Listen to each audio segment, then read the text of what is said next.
Yes. A few more gray hairs. Holy cow! Hold on, Jordan. Can you breathe harder into the microphone? Yeah. Oh, really? I'm sorry.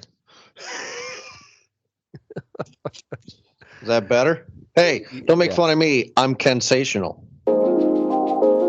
Thank you for downloading our recent episode.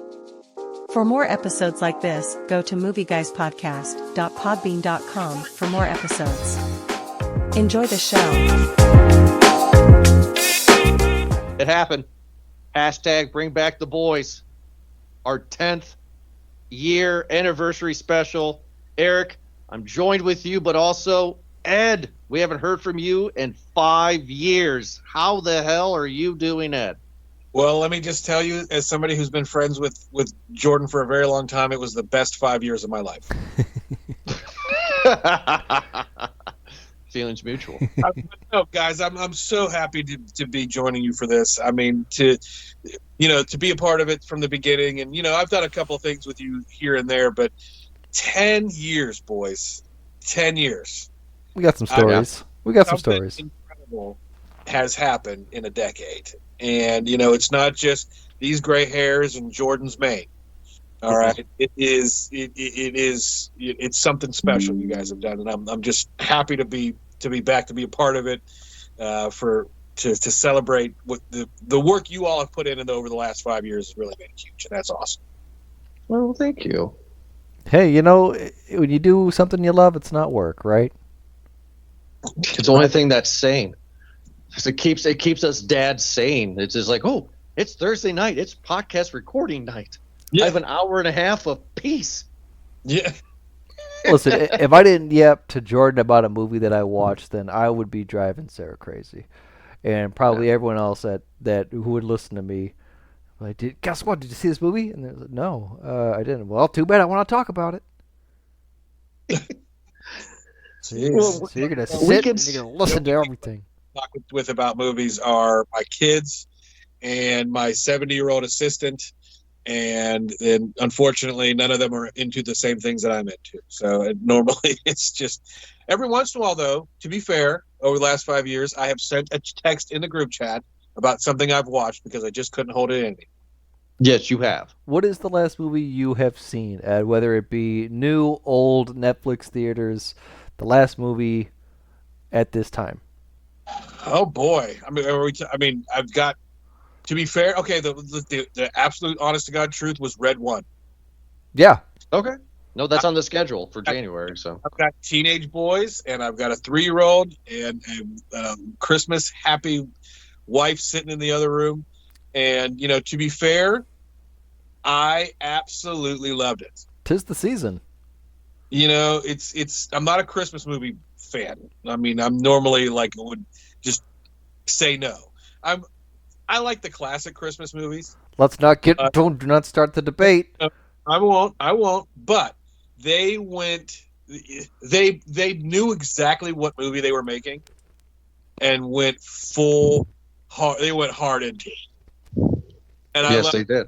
We loved it. There's got some star power in that movie, right? You got a lot of big names. The Rock. The names, I forget her name, but the was the daughter from Mad Men. I mean, there's some big names. Again, I'm forgetting them. I apologize. Well, yeah, you're a dad now, so now it's all just, it's that guy and the person. He's in the thing. We joke about it all the time about how we know the person, but we butcher names all the time. Of course. Yeah, I'm trying to think. Who was the name that we butchered the last time? Carrie Elwes. Carrie Elwes. Yes. Mm-hmm. Yules. Yeah, exactly. But yeah, Chris Evans, J.K. Simmons, The Rock are all in this movie. Lucy Liu. Who is it? Oh, Kiernan Shipka, we have done so many movies with her, Jordan, and he doesn't. Does she get the golden headphones? She's had them. She was the one that was in. Really? She's Sabrina. Remember in the Chilling Adventures of Sabrina? She was in Twister. She was in Longlegs. Oh, Melissa Joan Hart.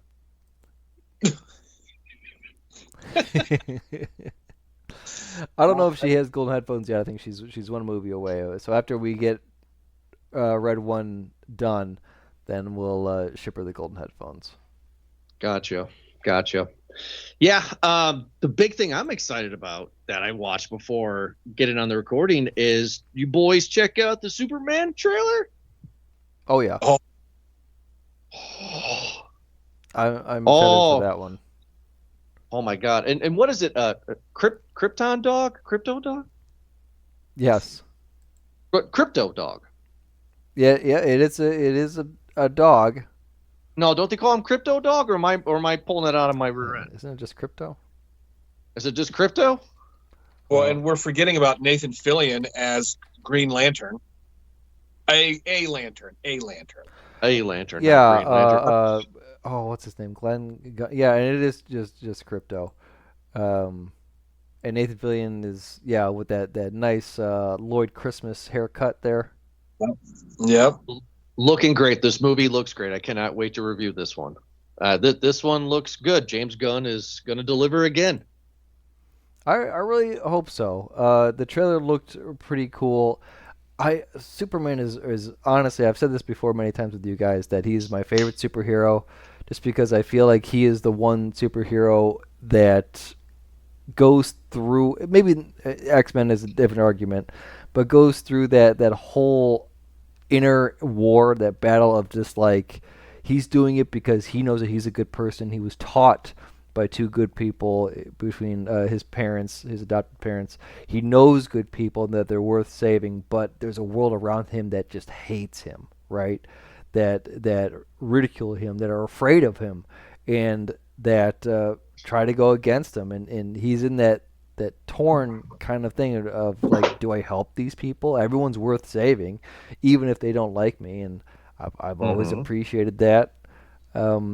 That the people around him, the people that he loves, are the ones that are carrying him as he carries the world. It's a great story. I've always loved Superman.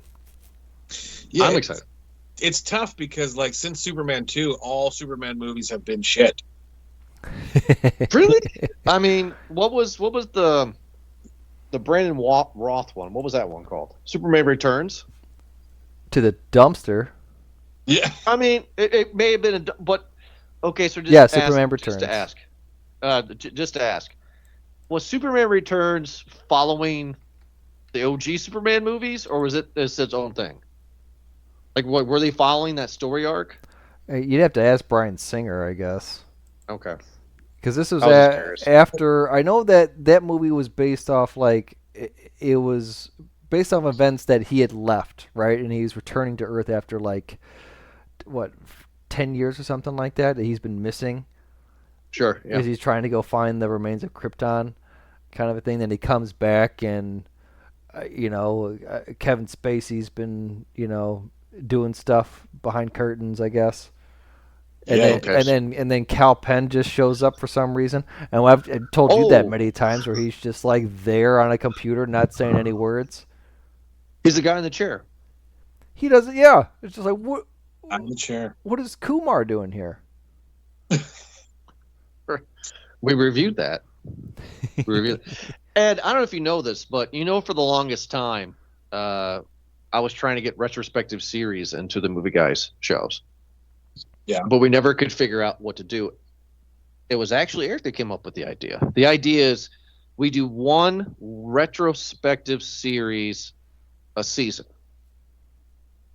And it's a theme. So like one year we did Year of Love, where it was movies with some sort of a love theme, but movies that we never would watch. So it's one movie a month. So like we would do like True Romance, but also, The Wedding Planner would be in that same series. Mm-hmm. Right? The one that him and I go back to all the time that we talk about was I came up with an idea of calling it Nostalgia Extravaganza, which it was movies that grew up with kids. Dude, watch Brave Little Toaster again. It ain't good. Really? It's effed. Like it's bad, dude. Like I forgot everything after they leave the house. You know what I mean? Yeah. I bad. loved Brave Little Toaster as a kid.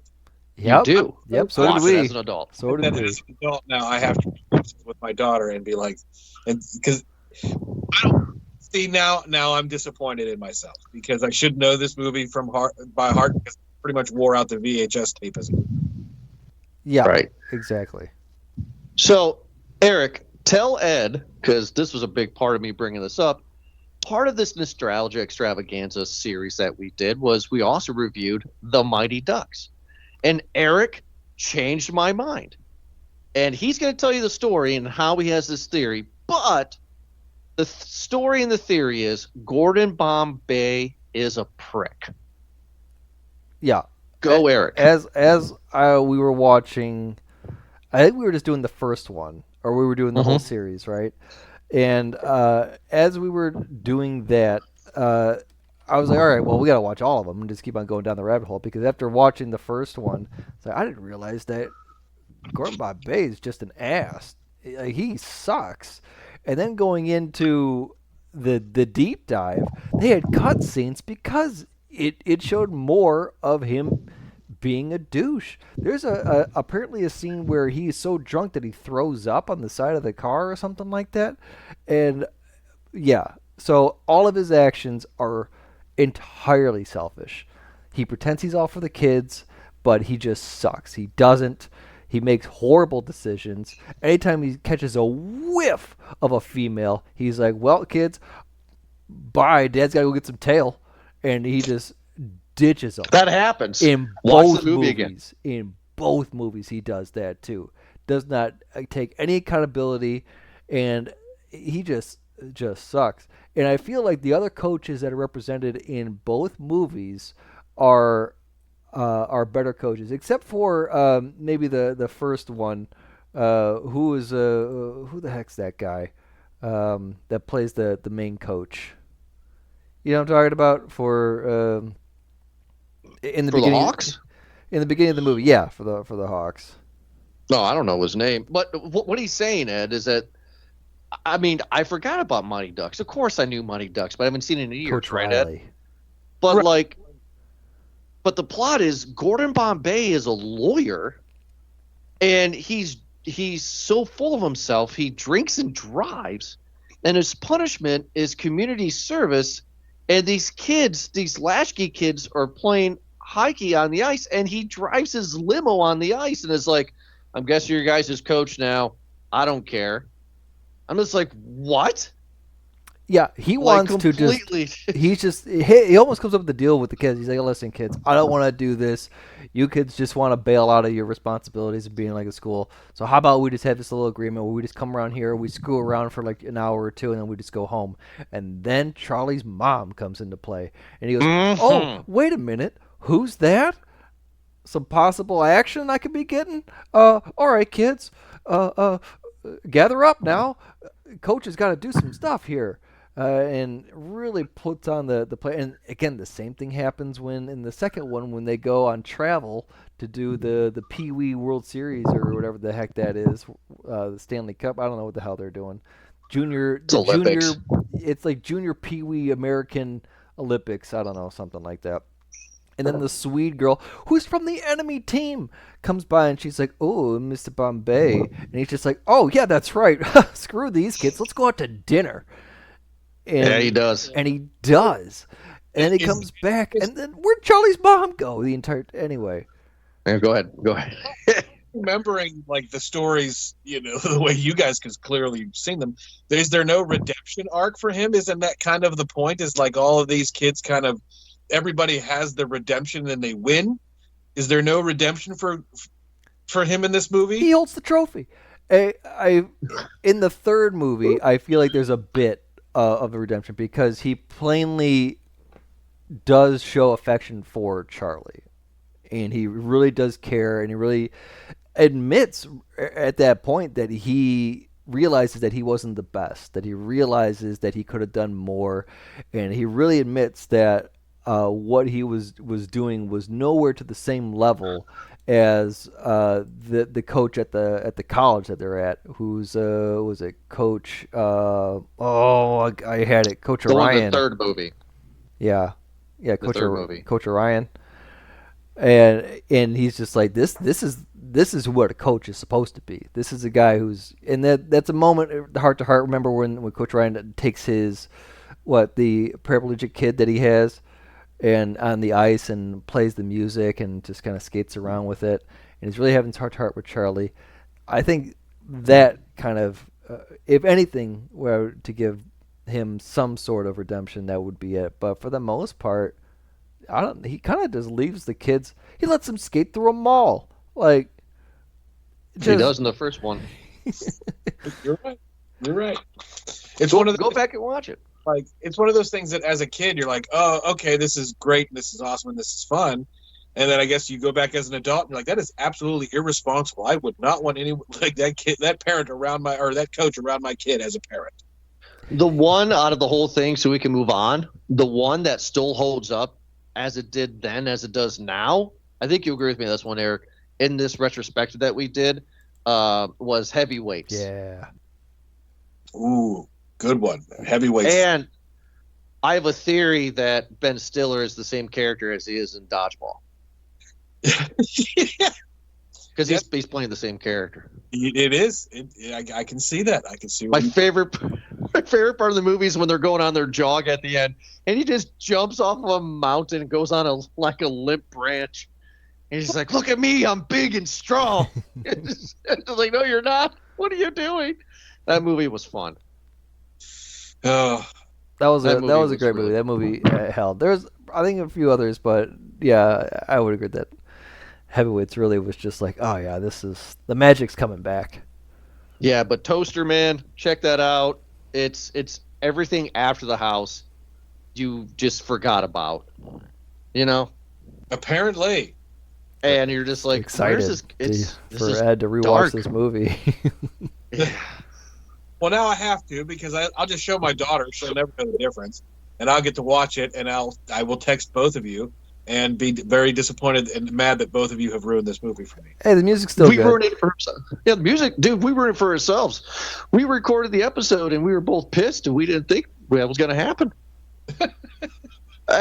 We were pissed.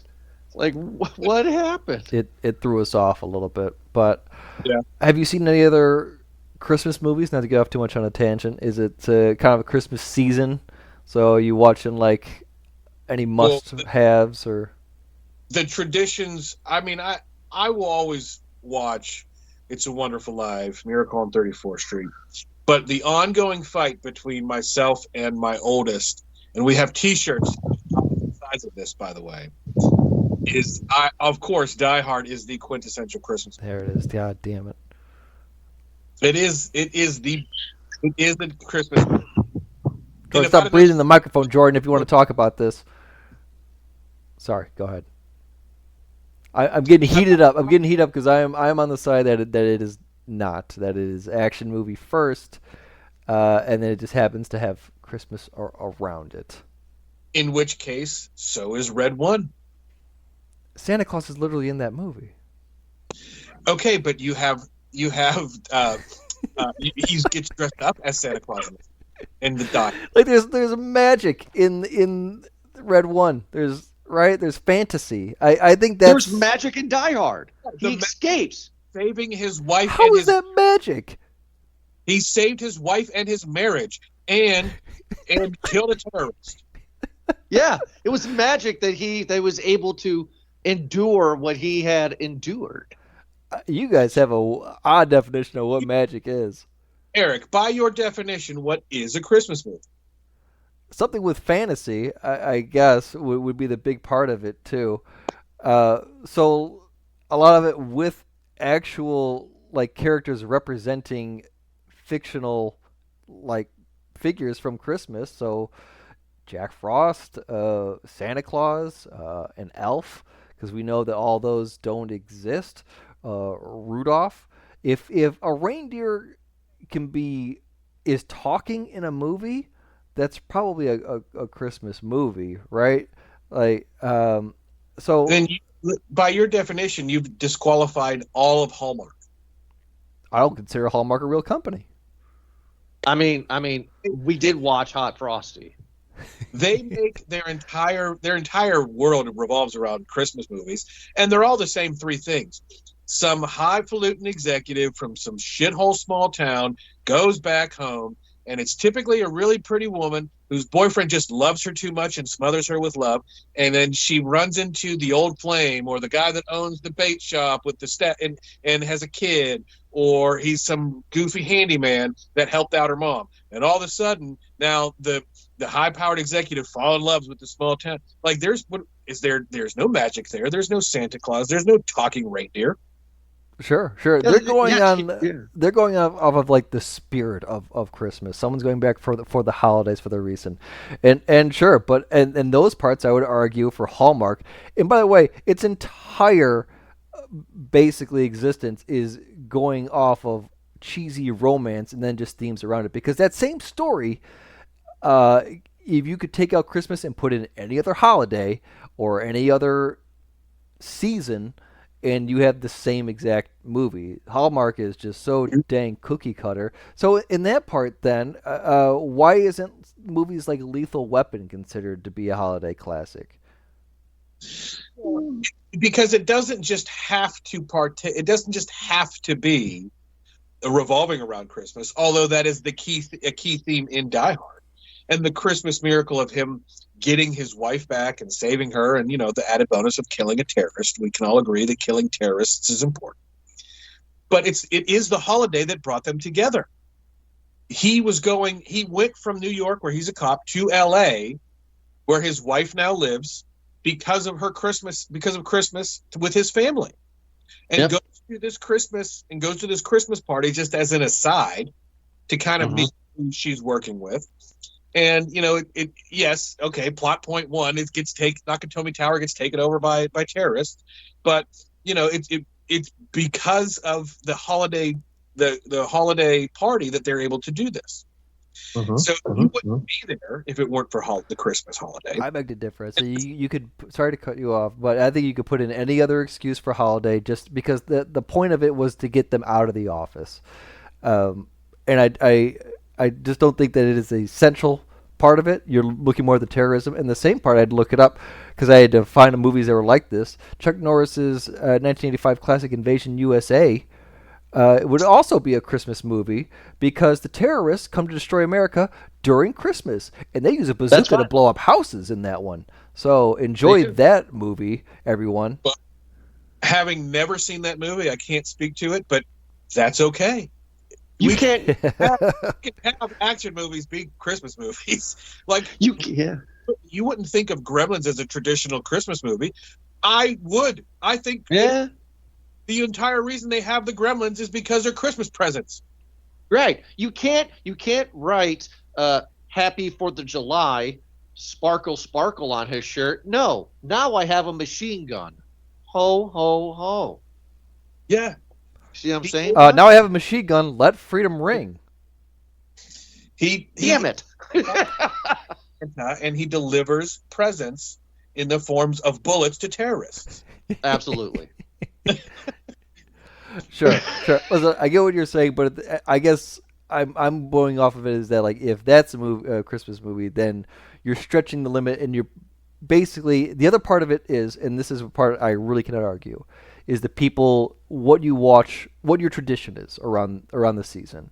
If you're watching a movie, regardless if it's holiday themed or not, around a certain time as a family, and that's your tradition, who am I to argue that that's not something important to you?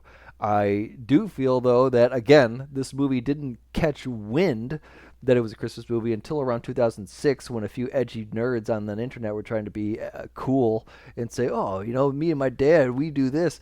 Sure, go for it, man. At the same part, I don't care. But I feel like it's just stretching a line, really, of what it is. But you have holiday horror movies as well too. You have holiday romance, you have holiday action, you have holiday comedy. So holiday is just one bulb of the genre, one category in the folder, and then you can go down the list of anything around that too. So sure. In that part though, action holiday, I'm still saying that there is movies holiday where it's just all in Christmas. Whereas a movie like Die Hard and many others are two. They're tandem. They're action and then holiday. So Well, I will agree and concede the point that it's not A Miracle on 34th Street. It's not Jack Frost. It's not Rudolph the Red-Nosed Reindeer. And I respectfully would have to disagree with whether it is or not. But you're right in that whatever your tradition is, it is your tradition, and we here at Movie Guys Podcast respect that. You guys want to see somebody's right eye twitch? It's like 4 days ago, if that. It was on a weekend, so like last weekend, wife and I are watching TV on the couch, and it's the last 20 minutes of Die Hard, right? So I'm like, hey, it's on TV, that's great, right? So after that, the movie ends. She's kind of half awake, right? Moment, and all of a sudden, Die Hard 2 credits come on. It's right after, and she looks up at me and she says, "There's a Die Hard 2?" I swear, my wife and I went, "Yes, there's a Die Hard 2." Well, what happens? Is it this next day? I was like, no, it's a couple of years later. Well, what is it? An airport. What? It's the first movie in an airport. Yeah. She goes, how does that happen? What about all the people? And I said, they forgot about the people halfway through the movie, sweetie. Just check it out. She got to where his car gets towed in the beginning and she fell asleep. sure. 100%. 100%. I don't know if you know the story yet, Ed. So Riley, last summer, says to me, Dad, my daughter's 8, and she says, everybody's talking about, and I don't know how she knows this, but she said, people are talking to me about Jaws. What's Jaws? I want to see Jaws. And I go, you're saying Jaws. Now, that scene still freaks me out. Eric, you know the story. Mm-hmm. And she kept on pushing me all summer to watch Jaws. So I said, okay, I'll show you the opening. Right? Because I know it's going to freak her out, right? Like it freaked all of us out on this episode. We know it, right? That's the test, right? Get through the opening, and That's then we'll the see test, where you can yeah. go. See how we test these waters. So, no pun intended. So, we're watching this on a 4K 65, 75-inch TV, right, Ed? Mhm. And I've never seen Jaws in high def. I've never seen Jaws on a big screen. It's always, Mhm. smaller screen, so to speak. Gina looked at me because I forgot that the girl, the victim, is butt naked. And when the camera is up shooting her from the water, it shows it all in high def. All right. And I'm like, oh no, But my daughter's none the wiser, right? And all of a sudden the first tug happens, right? Let's set the mood, guys. The first tug. Oh, what was that? What's going on? And all of a sudden she screams, oh, it hurts. And she's being dragged and my heart's pumping, right? My eye's not on the screen. My eye's on Riley, Sure. right? She goes, oh, God, help me. And she goes down. I pause it and I go, what do you think? What do you think? Where's the shark, Dad? What? What? Just fast forward to the ending. I did. Right. So I just said, okay, fine. We're going all the way to Quint. Screw this stuff. We're going all the way to Quint, right? Of him kicking. Right? And nothing. Nothing. Nothing. Not scared at all. She was like, I was like, he just got bit in half by the shark. He's kicking and skin. Nothing. Well, time to show The Shining. Yeah. Have you had these moments since you have older children where you show them something that's a classic in our mind Mhm.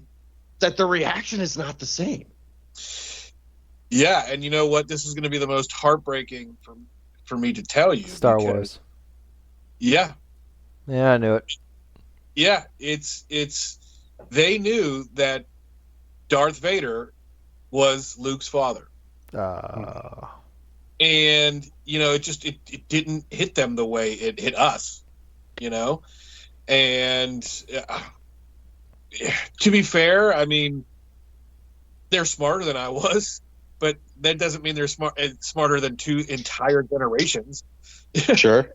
So like, And that's not something you necessarily saw coming from the story either. So, yes, I mean, that is the most disappointing and heartbreaking part for me.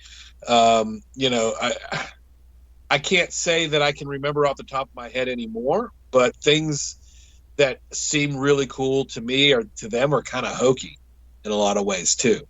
You got an example besides Star Wars? Off the top of my head, no. Okay. But you know, things are more along the lines like we were talking about Red One, and my kid goes, "Hey, why do I know that voice?" Talk about Lucy Liu. Well, and I can't think anything, but he's seeing her as from Kung Fu Panda. Ah. You know, so the way that what they started off with is a completely different level. Whereas, you know, we can watch something bright-eyed and bushy-tailed like we were 10 years old because we remember what it was like when we were 10 or 15, and to watch my 15-year-old now watch something that I look back when I was 15, he's just seen so much different things that they don't really compute the same way. It's got to be tough. It's crazy. All the big scenes are clips on like YouTube or the shorts on TikToks and stuff like that too, where the big parts are that's the new light that it has taken. I would say, like, I was wanted to ask, like, what rating do you allow your kids to watch? And I know that Jordan's allowed his kid to see some PG-13s or rated R in the case of Jaws. That's PG, bud. Rated RX for Jason, I think, of all the Michael Myers stuff that you'd show to her, right?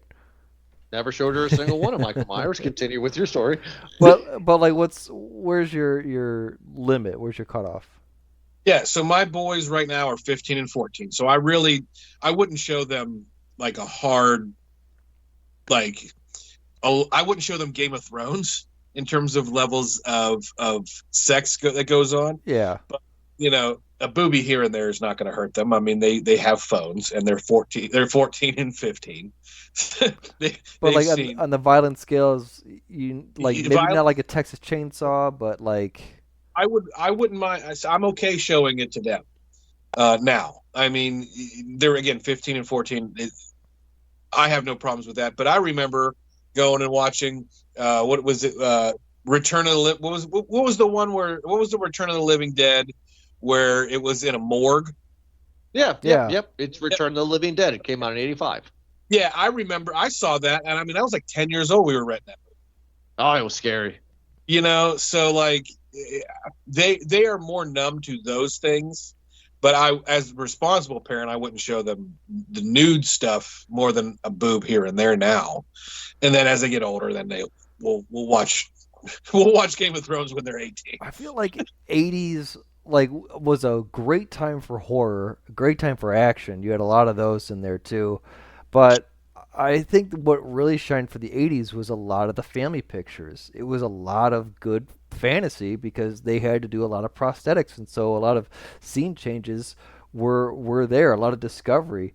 And I think that that's a big part of that decade there was that it often gets overlooked is a lot of the family stuff. But again, the horror stuff is classic for a reason. So like Alien, that's 70s, but like that's. Do you think that they would be able to sit through that without knowing the chest burster?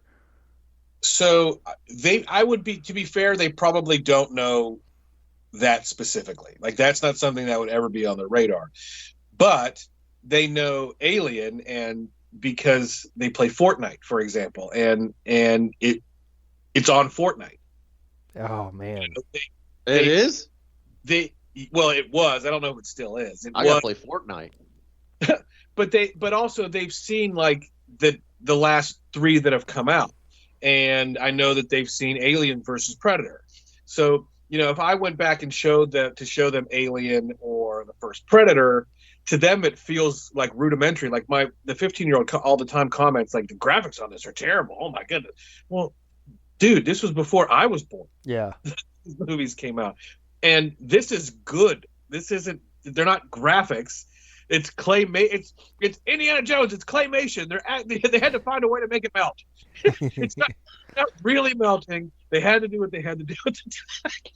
So that's more where his thoughts are. So they would get the movie, but he would be tuned out because of what he sees as rudimentary kind of things like that. Show him Terminator 2. That still holds up. Well, I would got some uncanny parts. Every plan in the world to show them these movies, and they're old enough now to where I can. Right. My hope is that I'm wrong and that they won't see it for it being 40 years old, and Sure. graphics to them don't hold up, but the stories do. You know what I've noticed though, of like so far of what these movies that we've mentioned, they all have had series movies that have continued on decades after the original. They've all lived on somewhere in the realm of pop culture, to where even kids of today, of two generations now, after us, are aware of what it is. Like, they're aware of like what the story is, what the origin is. They're aware of maybe like some of the rules of the world that it is into, just because of how relevant they are in today's world. I mean, they may not know about the first Terminator movie.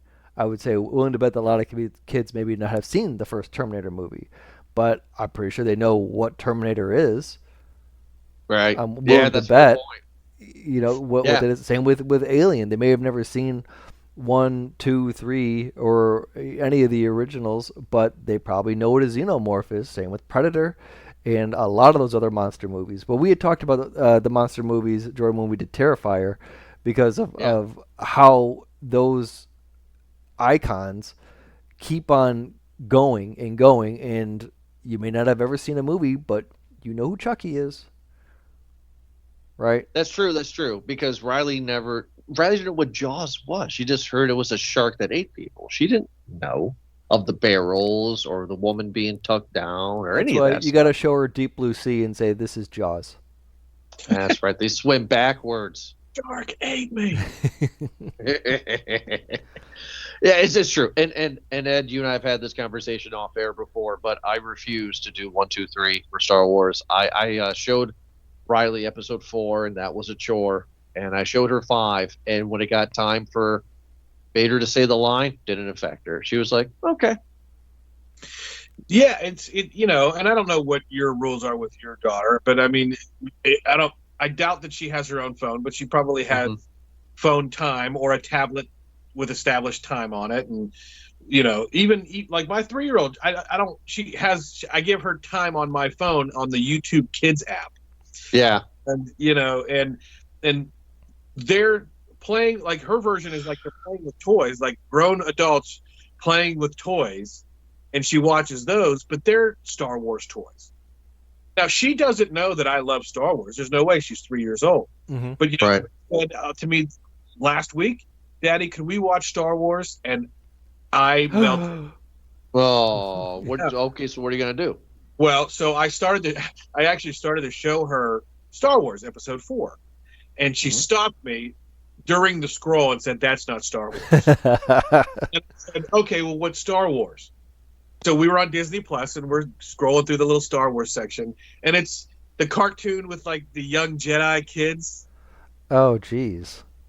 See, there's so many of them now that. Yeah, it's on Disney Plus. Yeah, right. Yeah. Definitely a toddler, young kid Star Wars cartoon. I thought you were going to say Young like Jedi. Grogu or something. To her, that's Star Wars. So, but you know what? To get her to be able to watch 4 when she's 8, 9, or 10, we have to get this now. So I approached it wrong with the boys. I didn't have them when they were 3. But I'm not gonna do her wrong by showing her Star Wars in the incorrect order. No, you gotta show 4, 5, 6. Have to. So on that, I still have a big box of DVDs, and I know the DVDs are coming back, and I like that they are too. But I saved a lot because I used to have a whole wall of DVDs, but then I started to sell them because, well, this is streaming, and I started to save the ones that aren't streaming. So I have a box of DVDs that are very, very kind of hard to find. Not to say that they aren't available. It's just you might have to go through a few extra steps to get them. And a lot of them are the good traumatic movies, right? That really messed you up as a kid. And these are the ones I can't wait to show my daughter. Like, you're gonna sit down and you're gonna watch the uncensored version of Watership Down, kid. This was meant for kids. This was enjoy this. Rabbits killing each other for fun. Okay, yeah, enjoy that. And I mean, there's a whole bunch of them in here too. That oh my God, you bought visual aids. You have them. Oh, he was prepared. it's right next to me, sitting in here in the office here. I got a whole bunch of them, and it's just I know that Sarah's got a bunch here too. Oh, I gotta get her box out of it. She's got a bunch of cartoons and crap. She's big into Lord of the Rings, and so she's got a lot of the Lord of the Rings stuff. But I'm talking like, oh, here we go. Oh, yeah. here we go. Visual aids. Oh yeah, well, first Spawn, we're gonna get that one, huh? Yeah, the OG Spawn. Here we go. First classic Evil Dead. Here we go. Mm-hmm. Yep. And I mean, maybe not. She's a kid still, so able to start off with Army of Darkness.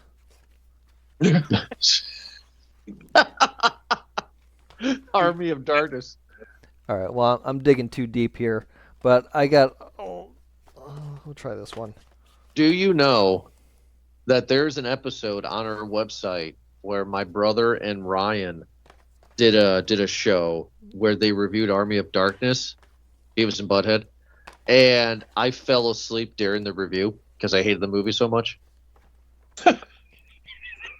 That's on there. All you gotta do is go to the site and just search Army of Darkness. It's on there, Eric. I fall asleep. Oh man, I hate that movie. Snored on the show. No, yeah. So like, what it was one of those shows we did where we played the movie during the like in the background. I gotcha. And we would do like a live commentary, and I fell asleep. By the time there were many little ashes, I'm just like, this movie's really here bad. we go. Yeah, Secret of NIMH. Oh, what'd you find? I wanted to say that basically all the Don Bluth movies, just to really screw her up, right? Some Rockadoodle, so she can get some nightmares, some good authentic ones. Rockadoodle. Secret of NIMH, Is where the roosters is Elvis? Yeah. Or like All Dogs Go to Heaven. You watch that as an adult, and you're thinking, what the heck was I on? And hearing the story of what happens in real life around that movie. Yeah, right, with the end with Burt Reynolds. Oh my goodness, and he can't get a take right because he's crying. Mm-hmm. Oh, Madon, it's like the saddest thing ever. And you know what? But that movie itself, really good movie. I love it. Still to this day, I could. I'm. You know what? Thank you for bringing that one up. I'm going to show my daughter All Dogs Go to Heaven, and it's going to be.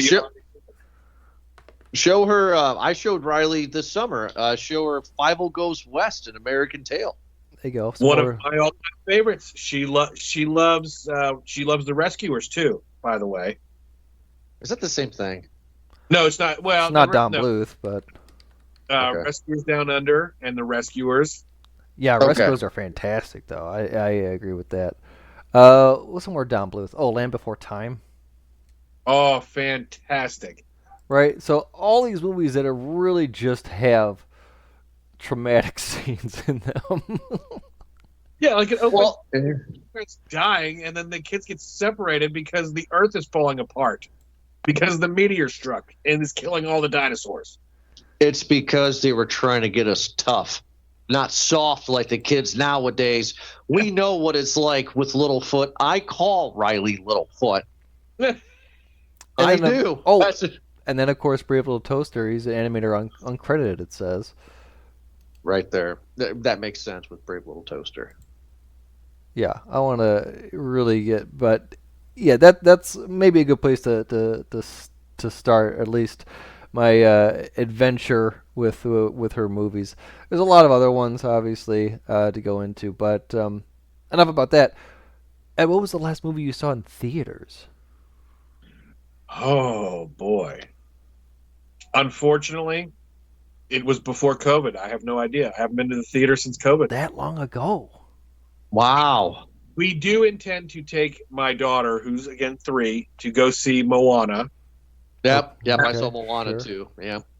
We haven't taken her yet, but she's never been to the theater. And to be fair, unfortunately, I mean, COVID hit, and then I had a different line of work that took a lot of my time, and kids are in sports, and the minimum time we have on the weekends was going to this wrestling tournament, doing this grocery shopping, and by the time we knew it, then we had an infant, and it just is. Life happened. Sure Yeah. enough, yeah. We don't go as much, Eric and I. We tend to review movies that are streaming. For an example, Sarah, Eric's wife, made a comment. It's December, and you guys are releasing all these horror movies, and it's like, yeah, because they're now streaming. Yeah. Like Merry Christmas, because we don't go to the theaters that often. I will still sneak out every so often. I have a few other friends who have kids around the same age, lucky enough for me, and whenever we want to try to like just have a little time, me and one buddy in particular, we make it so like on the weekends we say, okay, it's at this time, 8 o'clock, 8:30. The kids are down. We can meet up to go see a movie somewhere, hold hands, eat popcorn, the usual. And the last movie I saw in theaters was Heretic. Which is going to be on the schedule. Yeah. Oh, yeah. I have it. It's streaming, by the way. It's with Hugh Grant. It's an A24 film. It's a Have you horror. heard of A24? A24 does some good work, so that definitely is going to be exciting. Was it as good as you would think? I went in cold, as I often do with movies, and the last time I did was with Long Legs, which I also saw in theaters with the same person, and I loved Long Legs. I think we both did, Jordan, right? We Yeah. It's one of our top movies of the year. Have you seen it? I messaged you after the group, actually. I think all of us after I saw it, because I had said that Nick Cage goes full Nick Cage in the movie. I didn't even know he was in it until I was sitting in the theater. But Yeah, he's uncredited. for Heretic, I went in cold, and I was all on board Act 1 and Act 2. Then Act 3 came, and it's not the ending that I thought was going to happen. It went like traditional kind of horror ending. You're just like, oh, all right. Well, I guess it ended, kind of a thing. But what it reminded me of, in college, there was a movie that went around called Zeitgeist. Yeah. I don't know if you remember Zeitgeist, where it was Yeah. a 3-part a movie that talked about 3 different things. It talked about how the banking is it's just a conspiracy for control. The global banking system is just a conspiracy for control. About how 9/11 is an inside job, and all that things that build up to that. And the last, or the one of the other ones, was how religion is also built for control, and about how every religion is not new. They're all based off of something that has already happened, or another religion off of this. And just going off of that idea, Heretic takes from that part where it had a lot of same parts, where like the story of like Christianity has been repeated to death with all these other different religions, and was in that part too, because the story is about 2 Mormon girls trying to go door to door, and hey, have you heard the good word, kind of a thing. And they go to Orgasmo. Yeah, they go to Hugh Grant's house, and he's just like, oh yeah, come on in and tell me all about your God, kind of thing. And it felt like he was going to challenge their belief and kind of test them a bit more, and have like this. He has obviously a very creepy house, and it's a very eerie, very tense.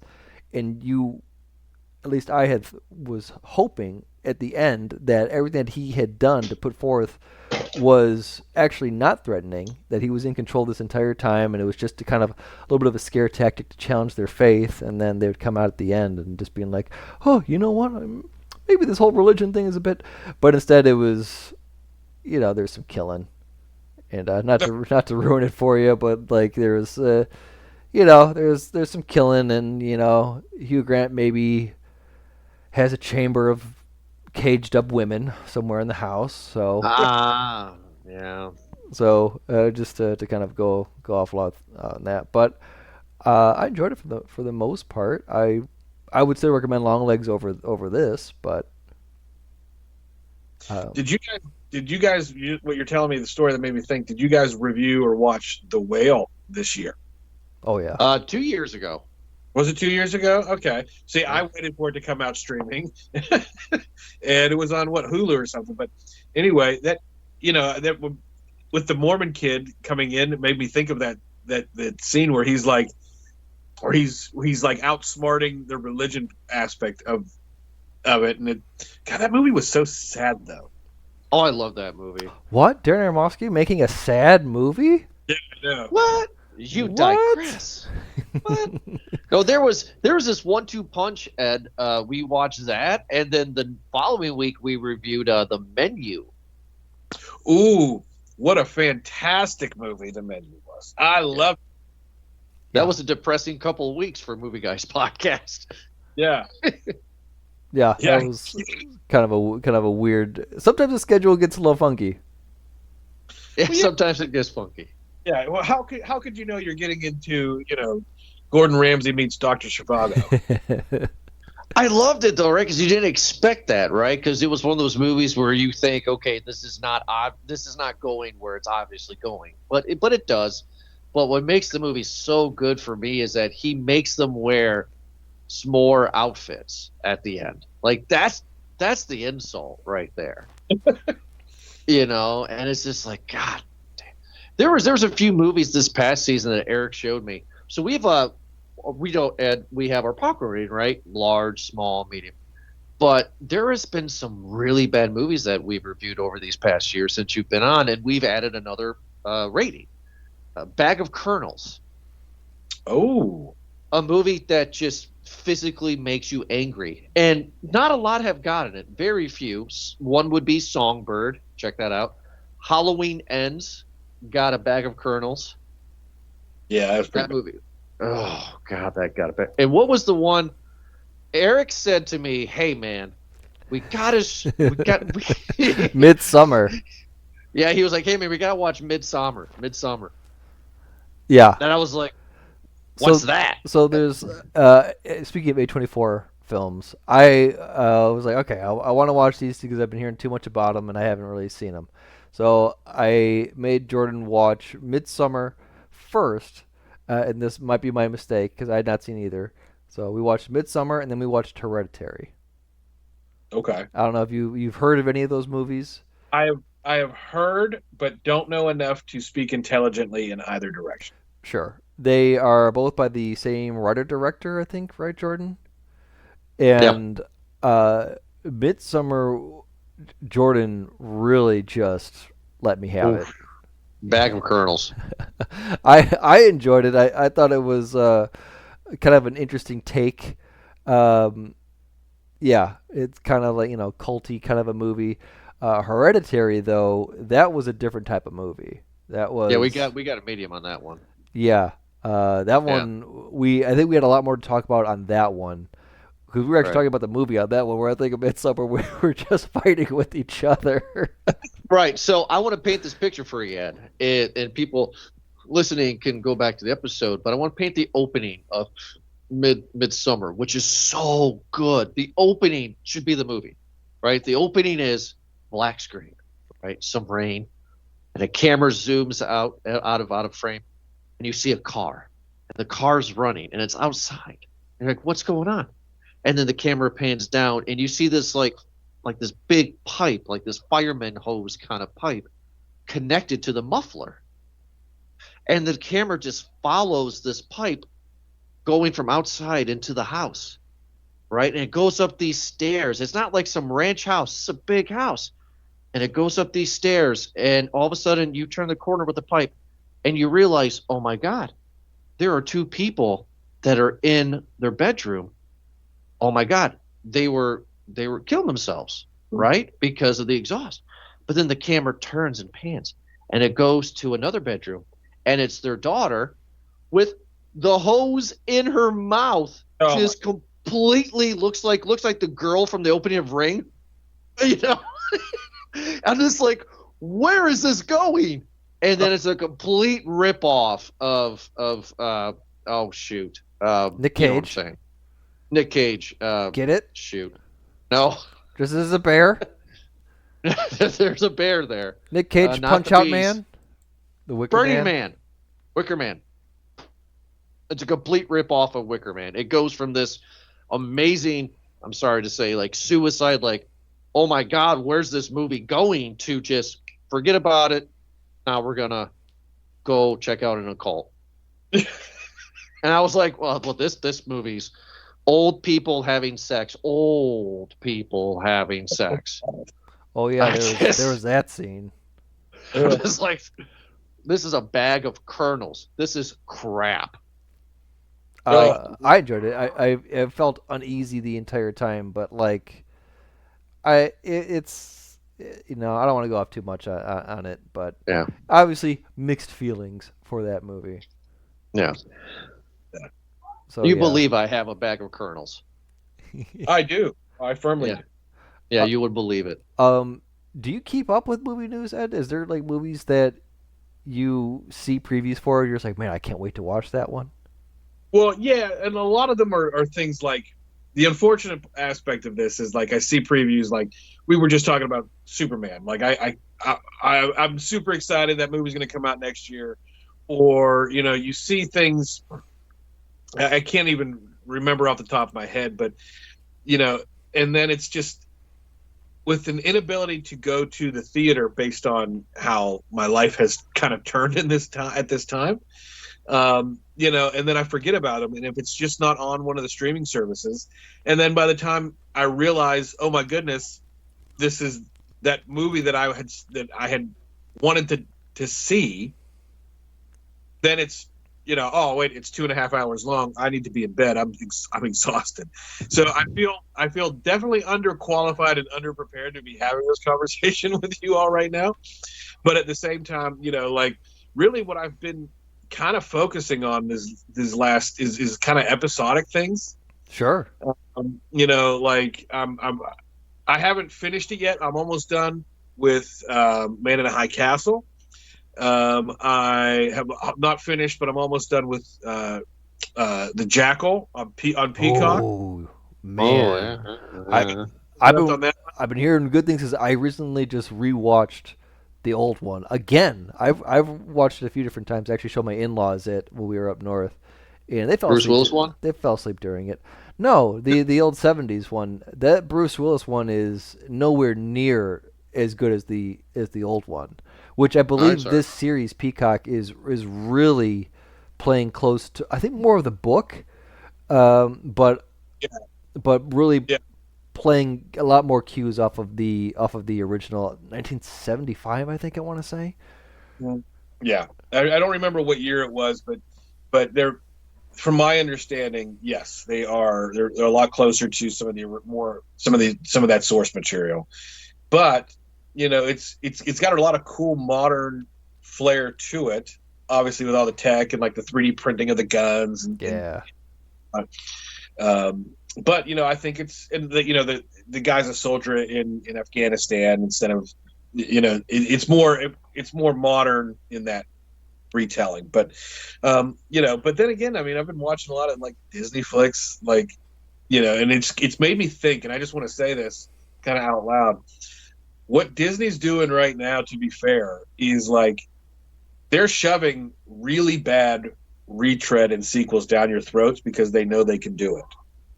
Oh, Right. we've Well, that's Moana. seen a few of them, and I have a list of 2025 a lot, because a lot of this is Disney. We reviewed Little Mermaid, by the way, live action. We did last year, yeah. Yeah, and I think we did Pinocchio, right? We did Pinocchio, yep. Which, holy cow! And I saw the Guillermo del Toro one as well too.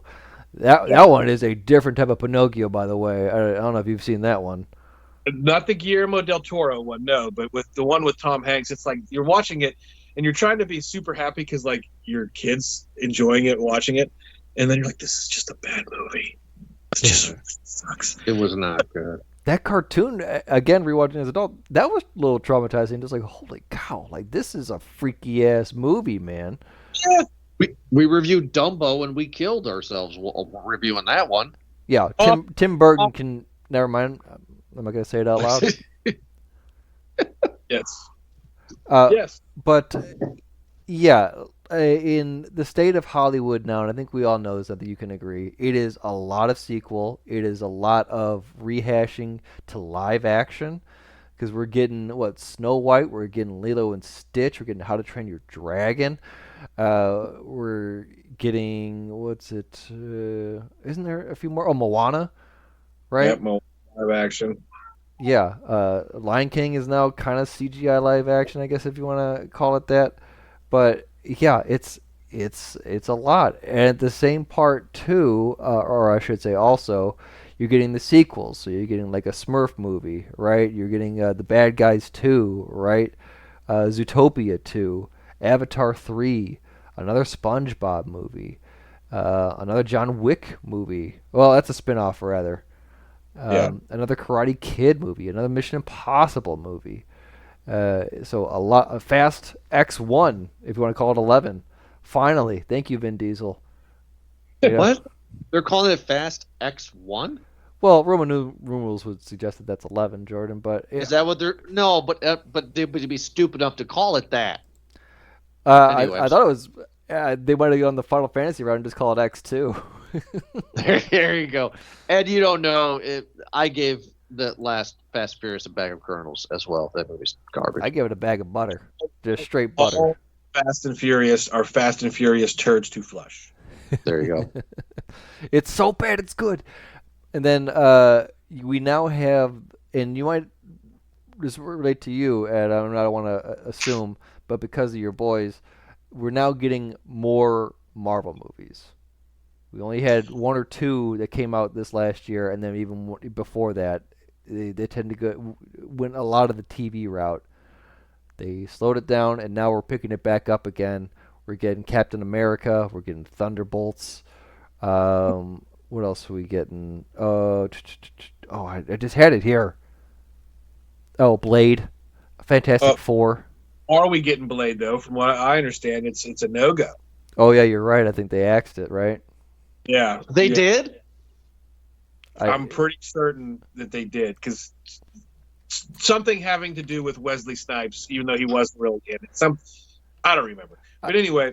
The term was permanently shelved, I think, for right now. The thing about like all this next phase of the Marvel of the so we talked about this. I mean, we spent a decade of our lives building up to what was the Avengers, the final thing. To be fair with you, let's be honest, they no longer give a fuck. Or excuse me, sorry, said a bad word. Say it. They no longer care about you to the point that it's so obvious that they've retread the lead in the entire story as a bad guy, and they're just saying it's the multiverse. Yeah. No, I love comic book movies, and that's why I'm more excited now that James Gunn has gone to DC, because he can take those things and start over.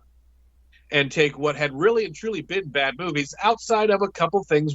Honestly, I liked the Flash movie. We did too. We did too. I liked it a lot. And they did some bad things with Justice League, and they get they didn't really get to where they wanted to. They really, really, really rushed that. So that's why I'm excited about James Gunn taking over that. But again, just the state of upcoming films for the next 2 years is just not good, and it's embarrassing. And it has, now that my daughter's quite old enough and getting to be old enough, I can take her to the movies, and times are slowing down. I can take the kids to the movies and do things. Now the things that are coming out are just going to be bad, and they're going to be things that take my money and not entertain me. But it is what it is at this point. Shut up and take my money. We're also getting a new Jurassic World movie, which is a reboot, I think, right? And then we're getting a new Tron movie. And then, of course, we're getting Wicked Part 2 and Avatar Part 3. And then there's a few other reboots that are happening too, but I want to talk about the one reboot that I'm excited for. The Naked Gun. Allegedly. No, this is it's a lot. They officially announced it. It was supposed to be here. Is it officially announced? I've been hearing rumors for a while. Hold on, let me pull it up because I'm pretty sure that what I saw that they have everyone in it. Pam Anderson's in it. Liam Neeson is playing playing Frank Drebin Jr. By the way, too. Liam Neeson. Yeah, Liam Neeson is doing the new role. He's nice. Detective Frank Drebin Jr. And there's a lot of other people in here. It's fully casted. They got everything. Yeah, and it's slated for a next year, December 2025. Okay. Well, guys, we've gone on for a long time here. Busta Rhymes? Right. This is our celebration of our 10 years, right? Won't get sappy. I don't know if you guys have anything you want to say. If you don't, no big deal. But I think it's completely cool that, I mean, let's be honest, this show is something that Ed and I created a long time ago. And Ed took a step back and had to do his thing. And Eric and I have taken the ball and continued on with it, right? And made the show even better than what it originally was. And it's gone on for a decade. So if you go back and listen, we started December of 2014, essentially. So, I mean, our first couple of reviews were Howl, The Revenant, Star Wars The Force Awakens. Those were our first 3 episodes. And Howl is still your number one show, I'm sure. No, actually, it's got so big now that Haunting of Hill House is no longer a bigger show. Remember that hype for a couple of years? Yeah. Right. So I wanted to say just to Eric and Ed, thank you a lot for joining us to be a part of it. But hey, here's another 10 years, right? I mean, us 3 have created a decade-long show. And that's pretty cool. We're as cool as the Friends show now is, right? Yeah. Syndication. Yeah, of course. Let's just get $1 million an episode and then pretend we love each other. Fair enough. There's a place in Pennsylvania where we all loved each other for a while. Yeah. Hey now, that's for a different podcast. Nice. I've loved your face on that one, big guy. Ed, I'm talking to you, bud. I know. That was fun. Anybody got to say anything to close out our 10-year special? Everybody good. I'm happy that you guys invited me back to be a part of this. It's like I said at the beginning, you guys have built something. I was there at the beginning, part of the foundation, and I do appreciate everything that started. But you guys really and truly have taken that and run with it, and it's to the miracle of Craigslist, Eric. I couldn't be happier that we found you and we did. And the two of you have really kind of just taken this into a whole nother level. And, I'm just, again, thankful that you guys really appreciate that I could bring something to this, although not near as much as I would have liked for this particular episode. But, I do think you guys have done great. And, congratulations on 10 years. And, I have no doubts that this will keep going for a very long time. And, look out, Joe Rogan. Let me just say. Oh, Jesus Christ. Eric, you got anything to add before we close it out? Hey, I'm just happy that we got to do this. At any time you want to talk movies, we'll be available. I can talk TV shows as well, too. I don't know if you've seen. I've been watching Silo and Severance again. Apple TV stuff. Those are fantastic shows. But we'll save that for another time. We are always available to talk about it. We need this, man. Who else are we going to talk this much movies and TV shows about, right? Yeah, you're right. Well, with that being said, for the first time in a long time, check us out at movieguyspodcast.podbean.com, wherever you get your podcast from. And Eric and Ed, thank you so much for joining me for this most recent episode of Movie Guys Podcast. Have a good night.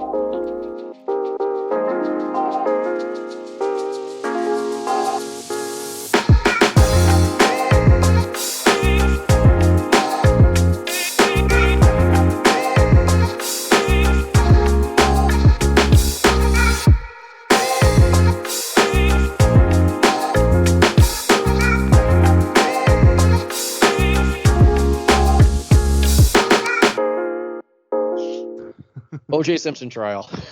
But going hard in the first one. O.J. Simpson trial. Is this going to be number one?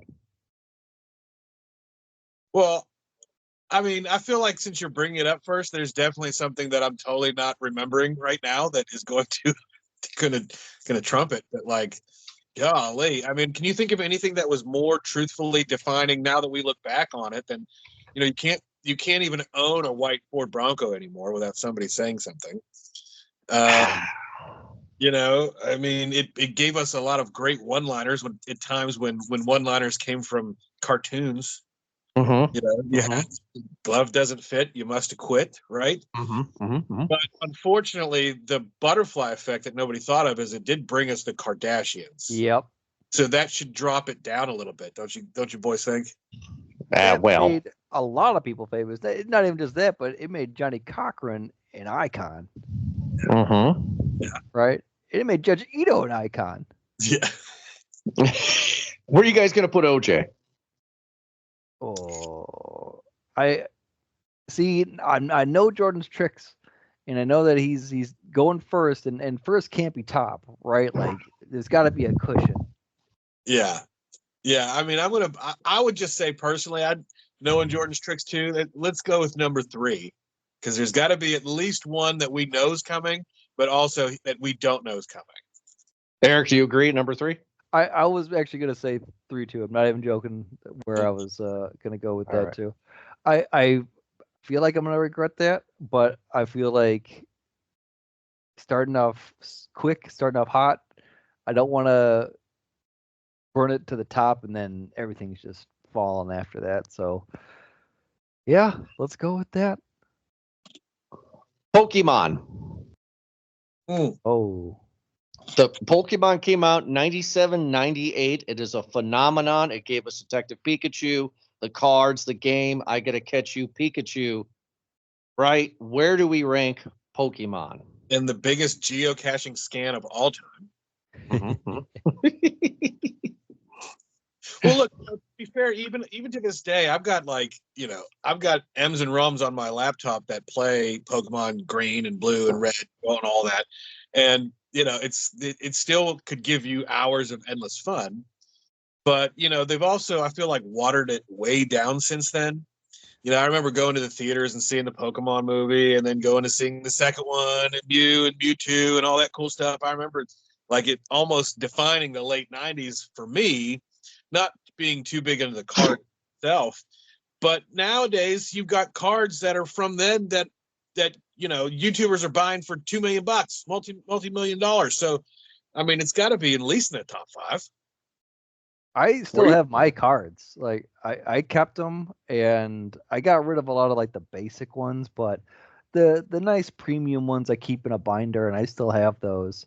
And I remember it was time when moved to this new house with my wife, and I was just like, hey, listen, you guys look at this time capsule here. And she looked at that like, if I had known about this before, I said yes. Would have, probably would have still said yes, but I would have taken an extra day. I would give it some time to think about it. I said, this is an investment. You have to understand. And I agree that it's something that was hot for a moment, but it jumped the shark quick. I don't even think it was an original idea. I think it played off of the 108 Stars of Destiny from, was it Chinese lore? Maybe Japanese. But, where do you put it? I love that question. I would probably say, I want to say 5. Because it also puts to a certain, just like a kid's generation, and not just like a certain age group, but a gender group too. I don't know too many girls who were pre-teens who were all about Pokemon. Granted, of course, there were some, but did I ever tell you guys this was probably in our our days when we first started the show, about the time that I had done a card tournament at Wizards of the Coast? No. And again, this is like 13, 14 years old maybe, where it was just kind of like, it's big, right? But like I like the card game, and like the TV show was pretty popular, but they would have tournaments, and you'd go there, and it is exactly what you expect to see. Bunch of kids, some a little bit older, some younger, uh, a fair amount of Asian. Anyway, everyone was there with the parents, but there were like two dudes well over 40, and there was one guy, Bill, and nobody was talking to Bill. He was there by himself. Okay. And he's exactly what you thought. The neck beard, the long, like balding hair, right? Jeez. Just kind of looks like he's like greased up and sweaty at the same part. Anyway, and he had a champion coke nail on the pinky. On Ooh. both. It was impressive. And I wonder if between rounds he was going to catch a Pikachu, if you know what I mean. So with that though, Ed, do you agree with Eric? Is Pokemon 5 in pop culture moments, 90s pop culture moments? Please don't let it affect your judgment. No, I mean, after thinking about after I had talked, I thought maybe we could go 7, but you've kind of convinced me, because it was as somebody who was a pre-adolescent boy in the 90s. I mean, it ended up being, it ended up being something that relatively defined it. And I would say that I'm wondering if those two gentlemen didn't have a touch of the tism. Let's go to the next one. Eric and Ed. Oh, I'm so happy I'm saying that again. Rank these 90s top pop culture moments with Beanie Babies. Where does Beanie Babies go? Oh boy. That's such a tough one, because to touch on what you said, Eric, about Pokemon, something that was so big for such a very short period of time, that and then just it didn't peter out. I mean, it died. It like was better to burn out than fade away, and it burned out. You had some folks that invested their life savings in Beanie Babies. And at one point in time, I believe that there was a real, what we now know as a rudimentary website, that had current like sticker value of this Beanie Baby is $25, and 10 years from now it's going to be worth 250. 15 years is going to be worth $45,000. You have to buy it now. And there's this, I forget his name, but there's a dude on Netflix who buys and sells stuff, and they had a whole episode dedicated to Beanie Babies, and they do still hold some value, but to very few people. So, to be fair, because it blew up really big, I mean, it obviously is top 10, but the way it kind of just really, really died, I mean, I'm going to go bottom of this top 10, 7, 8, 9 for me.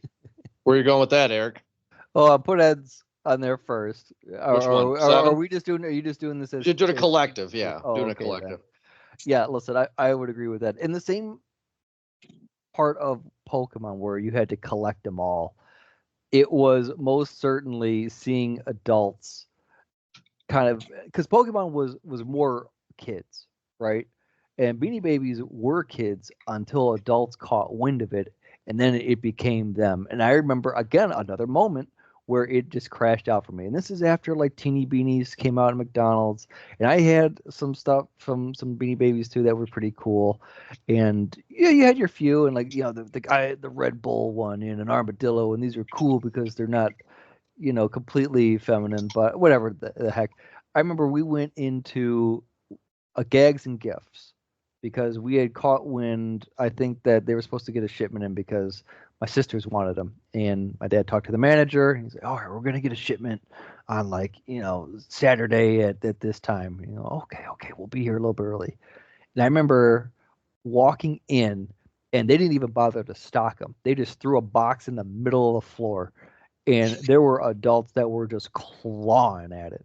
It was insane. And that was a moment where I was just like, you know what? I think I'm over this. This just lost the magic here. When you see middle-aged women like ripping it, it's just like, oh man, this is getting a little bit too much. So I would agree with Ed that maybe, yeah, like 7 or 8 probably. And I would say, I just Googled it, the most valuable and most expensive Beanie Baby ever bought on record is called Princess the Bear. It was released October of 97 as a tribute to Princess Diana, sold for $500,000. Holy cow! I'm gonna talk to my uncle. He still has that. Princess the Bear. He was big into the royal family. Don't ask why, but the answer is yes. Whatever you're thinking, and he was. It's just Yeah, he was big into and he bought the bear and he had it in the glass case. it's just a purple bear. I thought it was going to look like Princess Diana. It has the white bear. rose. It has the white rose on it too. Yeah, that's it. That thing's worth $500,000. What is your uncle doing? Let's go to the next one. Tickle Me Elmo. Oh, I mean, it's to me almost it's the exact same thing as Beanie Babies, although it only lasted 1 year, one Christmas season, and it was one of those things. I was a little bit too old to really want that toy when it came out, but I have a family member who is also an adult, has a touch of autism, and she went nuts over it. And this was at a time when you had to drive to a bunch of stores to me, it really wasn't that big of a thing personally, but just remembering kind of how the craze, and even you watch anything and they're talking about the 90s, they're talking about that Christmas when Tickle Me Elmo came out. I mean, I'm going to stick probably in the 8 or 9 range, but it definitely was huge at the time. What do you think, Eric? Because I actually agree with you. That was out of my age group. That was a summer. It is an annoying ass toy. Let's be honest. So we're going to go with 8, Elmo. No, I would go lower, man. I would. You're going to go lower? You're going to go 9 or 10, boys? 9 or 10 is fine with me. Yeah, let's go 9 then, because I feel like we can go lower than that. I feel like Furby go lower than that. Furby's not on this list, just so you guys know. Oh well. Which, by the way, they're making a comeback. We have we get the Amazon like the catalog, like it's a Sears Roebuck catalog, and the Furbies are in there now. Again. Mm-hmm. Probably all in bright new colors and everything too. Oh, More yeah, advanced. They're evolving. Yeah. All right, boys, right? Eric and Ed. 1, 2, 3, 4. Got 5 left. Top 5. The Goosebumps franchise. Oh, huge. That was huge. And it still holds water today. Like as an adult, I could watch those Nickelodeon ones and still want to poop my pants. The scene where the red dude comes out of the pool. Oh my God. Scared the ever-loving crap out. Are You Afraid of the Dark? You're thinking about Are You Afraid of the Dark? Was that Are You Afraid of the Dark? Was that Goosebumps? That was Are You Afraid of the Dark. Is I showed my daughter that for the first time. My wife was like, "You're gonna show her what?" I was like, "The Are You Afraid of the Dark episode where the red monster comes in the pool." Jake, that one's scary. Riley was fine with it. I was terrified. Pool. Yeah, yeah. It's the same thing. Equally, I guess I this is live, folks. Sorry, but we don't know this list ahead of time. Only Jordan does. But I will say that even going up as far as, because I do remember the series, but clearly I'm not remembering the right episode. But they just made a couple of movies about it recently. And that theme song that dun, dun, dun, dun, dun, still sticks in your head every once in a while. And I mean, I'm going to put it, oh boy, I mean, 6 or 7. I think we already did 7, so 6 for me. Where are you going to go, Eric? Do you agree with that? I personally put it higher just because I think that had a big part in my life, because that was probably, and I have a feeling now that I say it, and I'll wait to say it because I feel like it's going to be on the list, that in the 90s, a lot of the stuff was about collecting a whole, collecting a set that was just ever growing, right? And one of them was the Goosebumps books. And it was just so many good things about it, because it was obviously in order. They all had a number on them, so you could see which ones were coming up next. And then if you turned the book on the back, it would give you a preview of what book was coming next. They give you the title of the book was coming up next. So that would generate even more hype to be like, oh, what's going on that? And then it like really helped a generation of kids read.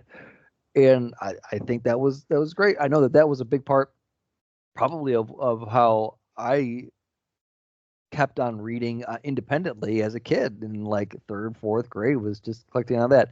There was recently a time, because I remember, and I'm disappointed because I know I had all those books. I'm pretty sure my mom just got rid of them like at a garage sale one day. But when we were in Seattle, right, and we were at like some sort of thrift or like 90s store or something like that, and I saw one of the OG Goosebumps books, because they're doing a re-release where it's like the anniversary edition. It's like no, this one was the OG because the cover has a texture on it. It has the Goosebumps actually have goosebumps on it, and there's a whole look to it. And it's like, oh man, I'm gonna get this. And you know what? If I'll make it a point to where if we go to garage sales or thrift stores, secondhand stores like this, and I'll look for the books, and if they have them, I'm gonna grab them.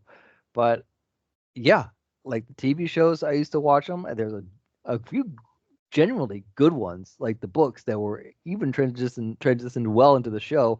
And then you said like the movies, and just recently they had a TV series on Disney Plus with Justin Long. That was actually pretty good. Yeah, we checked that one out. Well, the show didn't.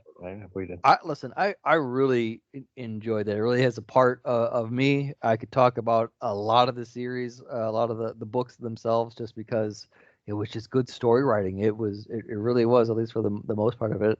Not to go off on too much and lay all the books. I put this at like I want to say 4 or 2, just because. Where do you 4 or 2? And what about you? I'm gonna put a 4. What are you thinking? Are you gonna go with that? I can agree with Eric. You know, as he's talking, I'm remembering like being at the little book fair that they'd set up in elementary school, and they had those books, and you were like fighting over the couple of the couple of bucks that you had. I never had enough money to buy like the Goosebumps books, but they did have like little Goosebumps pencils with that G with whatever font it was. So I would buy those. So I mean, I'm good with 4. Totally I remember a kid in elementary school who scored cool points simply because his mom worked in a bookstore, and she would get that stuff before it hit shelves, and so he'd come in next day with that book. He'd be the first kid in the entire school to get that book. Like nobody could get it for like 3 days after that. He'd be the first one to get it, and man, yeah, that was amazing. You ever see a third grader just, get free, Jello cups, I guess, or fruit roll-ups? That's what I was looking for. So I lied. We're in the top 5 now. Top 5 starting now. This one, a little different. Dallas Cowboys / Chicago Bulls. Oh. How important was the 90s Cowboys and the 90s Chicago Bulls? First of all, you have to separate them, because anybody that does not live in Dallas, is not from Dallas, and anybody that is currently a Cowboys fan sucks as a human. But sure, this day, I still will root for the Bulls because of what Michael Jordan did. I'm a big time Cavs fan, number one, but the entire reason I got into basketball in the first place was because of Michael Jordan. And I Chicago Bulls everything as a kid. I mean, I had the starter jacket. I mean, I loved every second of it. So, if you're going to put them together, unfortunately, the Cowboys bring them down. But I live in the Pittsburgh area, so people to this day remember Neil O'Donnell throwing how many interceptions in, was it 1994 or 95 to the Cowboys and losing that Super Bowl to them. So maybe I should bump them up, because I'm not I'm an anti-Steelers. I'm a Cleveland Browns fan. But I mean, for what Michael Jordan was at the time, I mean, I'd put that number 2, even combining them. Wow. I mean, like, I put the 90s Cowboys and Bulls together because that's all you saw, right? Everybody had the starter jackets, and it was either Cowboys hats or Cowboy starter or Bulls. It was those two teams were so 90s. Until the Hornets came out. And I had me some Hornets swag. I still do. Yeah, like a Hornets starter, a Hornets jacket, bro. Like that's Yeah, not even. silver. That's The teal. you could just walk into a bar and people would give you numbers, men and women. Mm-hmm. So where would you put the Cowboys Bulls, Eric? I would agree. Like that's Two. we talked about other things that were applied to like certain groups, right? But that is a generational thing. Like America caught basketball fever because of the Bulls, right? Mhm. And it made it even bigger because of the video games, because Mhm. of NBA Jam, where you actually had those players too. And say with the Cowboys, man, you have what was that? Troy Aikman, Emmett Smith. I mean, Emmett Smith Michael still Irvin. is one of the geez, these guys still have records. You Mhm. know, I think Jerry Rice has more touchdowns than Emmett Smith. Yeah, I mean, but you're right. That offense had so many Hall of Famers. Troy Aikman's in the Hall of Fame. Emmett Smith had the rushing record for years. Michael Irvin is in the Hall of Fame. Deion Sanders, who still to this day transcends the game itself, and people just go to play for him as he coaches. So yeah, I mean and they transitioned. They had Barry Switzer, who won Super Bowls with them, then went and hired Jerry Johnson and from my University of Miami, and he won a Super Bowl. So, at that time, they were the team of the '90s. They're not America's team anymore. Let's be very clear. Can we legit call both of those in the '90s though? Those are dynasty runs though, right? Like Absolutely. yeah. So I think that whether you played sports or you weren't even interested, it was still a pop culture phenomenon. Obviously, again, when they make movies and TV shows based on how good that team is, then you're doing great. They had cartoons based on these guys, man. And I'm not even talking about Space Jam. I'm talking about Pro Stars, where they were pro athletes during the day, but superheroes by night. Yes.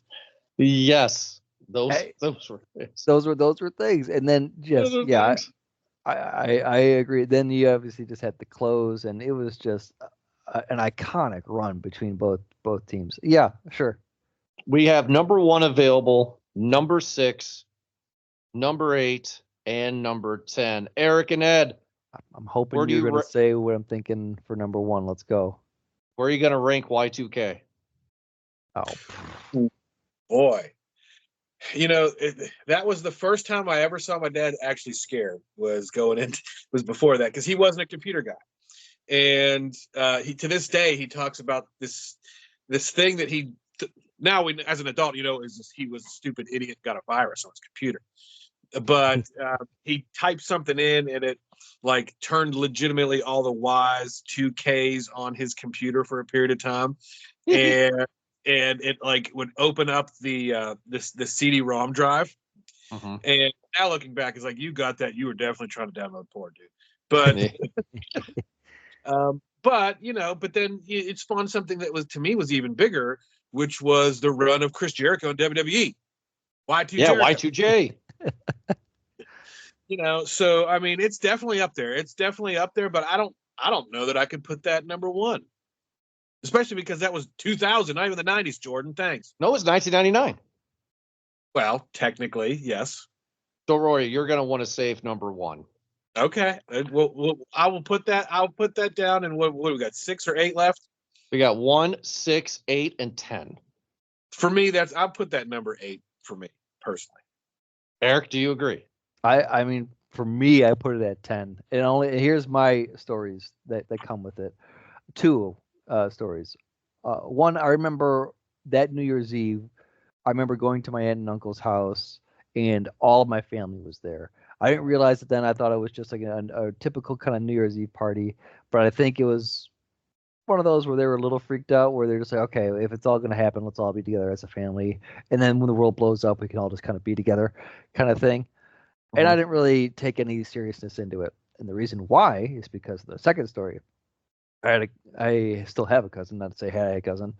We don't really talk to him anymore, but he was a big into computers. He was the first guy that he had friends that were like, he told me about like what hacking was. I remember as a kid, I didn't even understand what the concept of the year 2000 was.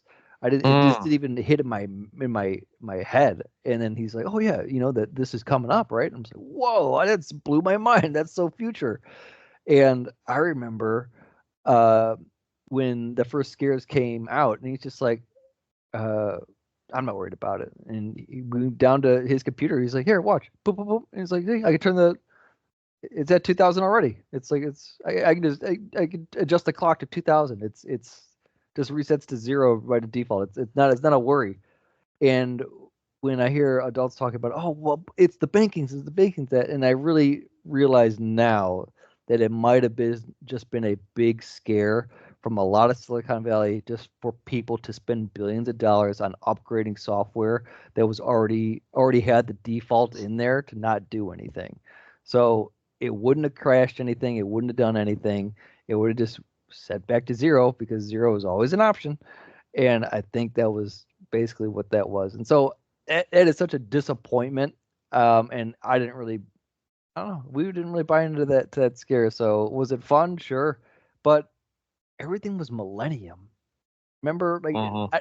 instead of it being Y2K in 1999, I thought everything was just Millennium. Like everything was silver with the holofoil, and Will Smith Backstreet Boys' album was had Millennium. Millennium. Yeah, yeah, Per- Backstreet Boys, of course. I'm glad you remember that, Jordan. That's the first thing that you went to.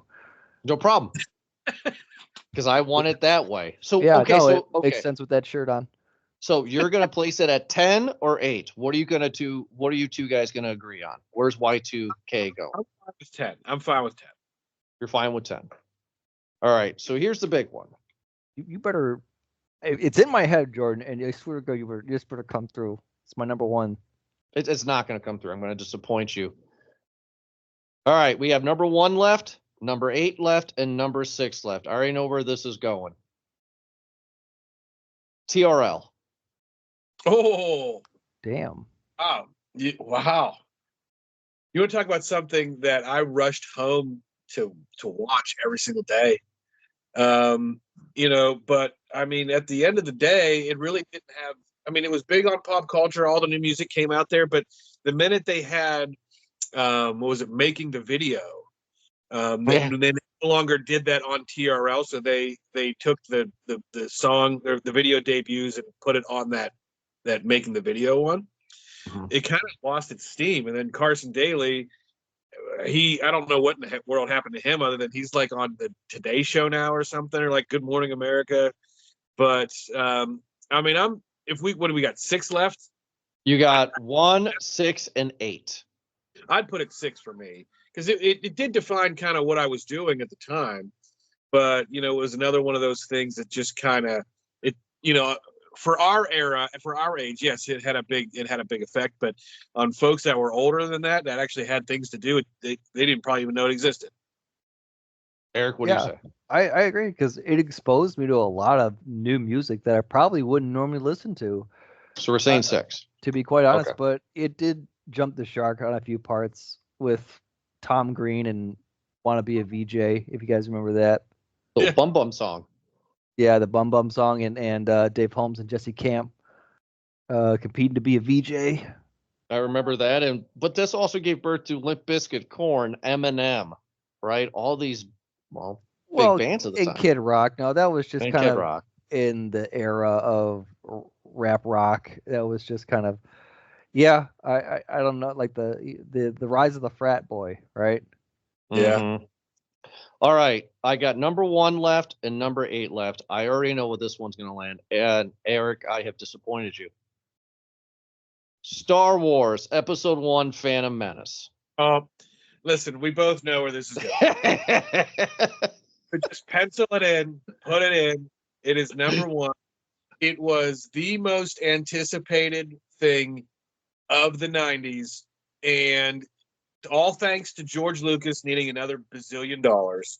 He did. Let's be clear. I'm convinced he fabricated the whole thing, that I had this whole story designed. And yes, Jar Jar Binks ruined Star Wars for a generation. It turned it from a mature story of redemption to adding kids things to because George Lucas saw that toys were what made him the most money. But it brought two generations of people together. You've got folks that were teenagers when the first Star Wars came out, and were wrapped around the movie theaters when it came out, and that spawned their love of Star Wars, and it created multiple generations, and that was shared with me. And then here's my era of Star Wars, and yes, I get it. Listen, the movies as an adult, Episode 1 is a shit bucket, but it really did have the most hype. It brought the most people together, and it still lives on today. We're talking legitimately almost 30 years later. We're 25 years after this movie, and it still is as relevant as it was then, and as the original trilogy was in 25 years after its inception. Eric, do you agree? Yeah, listen, I could dog in that movie all day, and I will. Let's go. I really, though, a few key points. One, and the top is always going to be number one for Phantom Menace, is that Ewan McGregor is in it, and he plays a damn fine Obi-Wan. Okay, I don't think there's any debate about that. But I think the big cultural relevance of that movie is that it really showed a lot of Hollywood and a lot of the studios that you can take an IP and just expand the universe even further.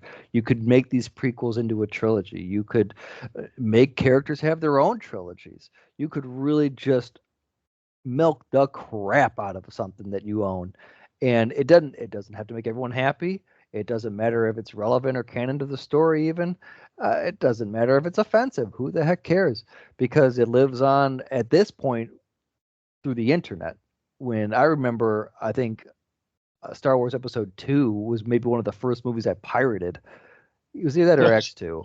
But you had this moment where, again, because comic movies were starting to become huge in the 2000s as well, too. And you had a whole universe that could expand about that. And I really think that WB and Fox and all these other studios really caught wind of that. And they were just like, oh, great. These two characters, 10-movie deal. Boom. Let's do it. Doesn't matter. We don't even have a script. I don't care. Just 10 movies and let's make it happen. And they did. But you're right. The memes are fantastic. Pod racing I thought was awesome. That movie may have been dog crap for many a reason, but I really liked that pod racing. I think was cool. I still love the Jar Jar as a Sith Lord theory. I think that is probably one of the best theories that we have in Star Wars. And I will say that George, I know he's listening, that definitely make that happen, please. Make it. You have these cartoons. Make it another series. Just to do another What If Star Wars series, okay? That's on Kathleen Kennedy now. He doesn't own a penny. Yes. Well, you guys have decided, so here is number 8. It is Bubble Gum Pop. Number 8. I felt like Jordan. We should have left number 10 just for that. Well, I mean, no, it was huge. Backstreet Boys, NSYNC, Christina Aguilera, Britney Spears. These folks were everywhere for a good 3-4 years. They were everywhere. You couldn't escape them. They made teen magazines. I mean, Eminem made his career hating these people. I discovered what I was built for because of Christina Aguilera. Yes, you did. Yes, you do. Eric, what was it that you were thinking that I was going to put in this? Pogs. Oh, Pogs. Pogs was on the short list, so I had at least 20, 25, but I wanted to shorten it. But for you guys, number 1, pop culture moments, Star Wars. Number 2, 90s Cowboys and Bulls. Number 3 is OJ. 4 is Goosebumps series. 5 is Pokemon. 6 is TRL. 7 is Beanie Babies. 8, Bubblegum Pop. 9, Elmo. 10, Y2K. Are you both satisfied with that list? Yeah. I think we nailed it, Eric. Yeah. I think we did. Yeah, that's probably one of the first lists that I feel good about in a while. Yeah, The you one know, thing we didn't get to add to it was the 1999 return of the Cleveland Browns. That Oh should nobody- have man, nobody- of course, yeah. nobody cares. Nobody cares about the Browns. No, nobody cares. Stop it. I'm glad you didn't put anything like too political or like global on there too, because I know that No. there was a lot of tragedies that happened as well too, like Diana or Oklahoma City bombing. So those were obviously very big things. And then I think Columbine obviously is another big one too.